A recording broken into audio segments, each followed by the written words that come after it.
children with the view and philosophy of the Bible for their proper mental, emotional, moral, social, economic, and spiritual development.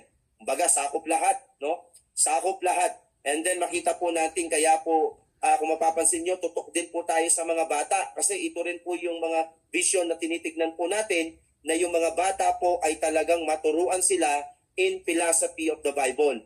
Para po yung kanilang mental, emotional, moral, social, economic, and spiritual development. And then, ang sabi po dito, develop the succeeding generations, young men, young women, who through quality biblical teaching will be able to fulfill their God-given talents and potential and become become Christian leaders that will impact the world community